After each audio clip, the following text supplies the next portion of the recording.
Copyright disclaimer under Section 107 of the Copyright Act 1976. Allowance is made for fair use for purposes such as criticism, comment, news reporting, scholarship, and research. Fair use is a use permitted by copyright statute that might otherwise be infringing. Non-profit, educational or personal use tips the balance in favor of fair use. Cinema, cricket, குடி, social media, corporate மோகம் போன்றவற்றில் அடிமையான என் அன்னை தேசத்தின் அகதிகளே, எப்போது விழிப்பாய் தமிழனாக.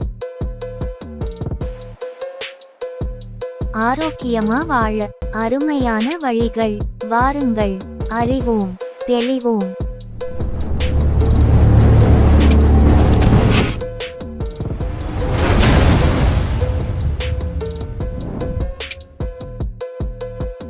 நேயர்களுக்கு அன்பான காலை வணக்கம். இந்த நாள் இனிய நாளாக அமைய என்னுடைய மனமார்ந்த வாழ்த்துக்களும் பிரார்த்தனைகளும். இந்த இஞ்சி அப்படிங்கிறது நம்ம எல்லாருக்குமே நல்ல பலன் தரக்கூடிய ஒரு விஷயம் அப்படிங்கிறது நம்ம எல்லாருக்குமே தெரிஞ்சது தான். ஆனால் இஞ்சி சாறு என்னென்ன பலன்கள் எல்லாம் கொடுக்குது, இந்த இஞ்சி சாறு எப்படி தயாரிக்கிறது, யாரெல்லாம் எடுத்துக்கலாம், யாரெல்லாம் எடுத்துக்கக்கூடாது, ஸோ இதை தான் நம்ம இன்றைக்கி பார்க்க இருக்கிறோம். ஸோ இஞ்சி அப்படிங்கிறது நம்ம இஞ்சி துருவலை தேன் கலந்து நல்லா மென்று சாப்பிட்டுட்டு அதுக்கப்புறமா வெதுப்பாக வெந்நீர் குடிக்கணும். ஸோ அந்த மாதிரி நம்ம எடுத்துக்கும் பொழுது நம்மளுடைய இரத்த சர்க்கரை கட்டுப்பாட்டுக்குள்ள இருக்கும். ரெண்டாவது, புற்றுநோய் வராமல் தடுக்கிறது. இந்த இஞ்சியில் இருக்கக்கூடிய ஜிஞ்சரா, ஷோக்கால் அப்படிங்கிற அந்த அல்கலாய்டுகள் புற்றுநோயை வராமல் தடுக்குது அப்படிங்கிறத ஆராய்ச்சியாளர்கள் சொல்லியிருக்காங்க. அதை தான் நம்மளுடைய சித்தர்கள் ரொம்ப நாள் ஆரோக்கியமாக இருக்கிறதுக்கு காலையில் இஞ்சி, கடும்பகல் சுக்கு, மாலையில் கடுக்காய் அப்படின்னு சொல்லியிருக்காங்க. ஸோ நீங்கள் இஞ்சியை துருவலாக்கி நீங்கள் எடுத்துக்கும் பொழுது அது உங்களுக்கு புற்றுநோய் வராமல் தடுக்குது. மூன்றாவதாக, உங்களுடைய செரிமானத்தை ஆரோக்கியமாக வச்சுக்கிறது. அதாவது வாயில் தொடங்கி ஆசனவாய் வரைக்கும் இருக்கக்கூடிய பிரச்சனைகளுக்கு நீங்கள் இஞ்சியை மருந்தாக எடுத்துக்கலாம். ஸோ மூலம் சம்பந்தமான பிரச்சனை இருக்கிறது, மலச்சிக்கல் சம்பந்தமான பிரச்சனை இருக்கிறவங்க, சுவாச கோளாறு இருக்கிறது, எனக்கு அடிக்கடி வீசிங் வரும், அடிக்கடி தும்மல் சம்பந்தமான பிரச்சனைகள் இருக்குது, எனக்கு பசி சரியாக எடுக்க மாட்டேங்குது, வயிறு மந்தமாக இருக்கக்கூடிய தன்மை இருக்குது அப்படிங்கிறவங்க இந்த இஞ்சியை துருவலாக்கி அது கூட நீங்கள் தேன் சலம் சேர்த்து எடுத்துக்கணும். கண்டிப்பாக இஞ்சி தோல் நீக்கிட்டு தான் துருவணும்.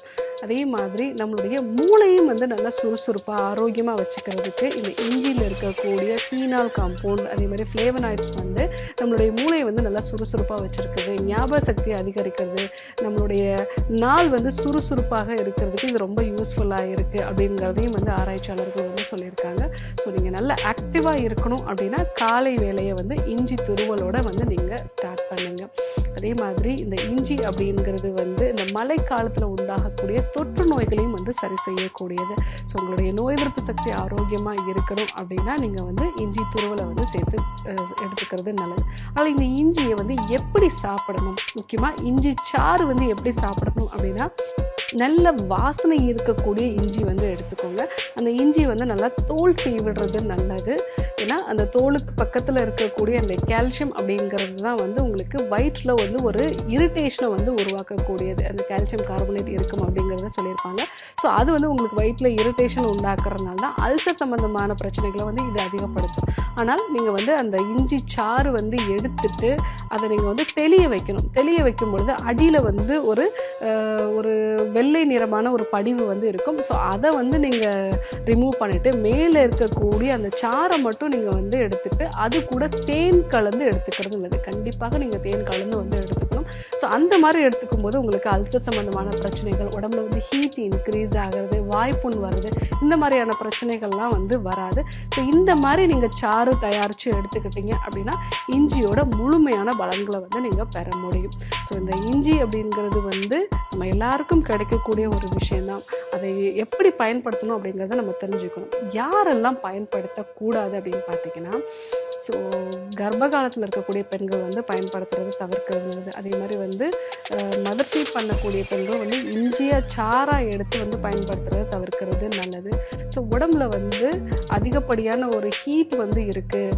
ஸோ அந்த மாதிரி சூழ்நிலையில் வெறும் இஞ்சியை மட்டும் பயன்படுத்துறது தவிர்க்கிறது நல்லது. ஆனால் இஞ்சி சாரோட தேன் கலந்து நீங்கள் ஜீரகம், தேன் இதெல்லாம் சேர்த்து எடுத்துக்கிட்டோம்னா உங்களுடைய பித்தத்தை நல்லா குறைக்கும், உடம்போட ஹீட்டையும் அது குறைக்கும். அதே மாதிரி சமீபத்தில் ஏதாவது ஒரு அறுவை சிகிச்சை பண்ணியிருந்தீங்க, ஸோ அதுக்காக நிறைய வந்து மாத்திரைகள் வந்து எடுத்துகிட்டு இருக்கீங்கன்னா அந்த காலகட்டத்திலும் இஞ்சியை வந்து நீங்கள் சாறாக்கி வந்து பயன்படுத்துறதை தவிர்க்கிறது நல்லது. மற்ற எல்லோருமே வந்து நீங்கள் இஞ்சியை வந்து தாராளமாக பயன்படுத்தலாம். ஸோ இன்றைக்கி இஞ்சியோட பயன்கள் என்னெல்லாம் அப்படிங்கிறத நம்ம பார்த்தோம். ஸோ இதை வந்து எப்படி பயன்படுத்துறது அப்படிங்கிறதையும் பார்த்தோம். யாரெல்லாம் வந்து இதை எடுத்துக்கக்கூடாது அப்படிங்கிறதையும் நம்ம வந்து பார்த்தோம். This video sponsored by BuyMote eShopping. இந்த ஆப்போட லிங்க் டிஸ்கிரிப்ஷனில் இருக்குது, வேணுன்றவங்க செக் பண்ணி பாருங்கள். இந்த வீடியோ பிடிச்சிருந்தா லைக் பண்ணுங்க, ஷேர் பண்ணுங்க. நம்ம சேனலை இப்போதான் நீங்க ஃபர்ஸ்ட் டைம் பார்க்குறீங்கன்னா சப்ஸ்கிரைப் பண்ணி பக்கத்தில் இருக்க பெல் ஐக்கானையும் கிளிக் பண்ணுங்க. அடுத்த ஒரு இன்ட்ரெஸ்டிங்கான யூஸ்ஃபுல்லான வீடியோவோட நான் உங்களை மீட் பண்றேன். Until then, take it, bye.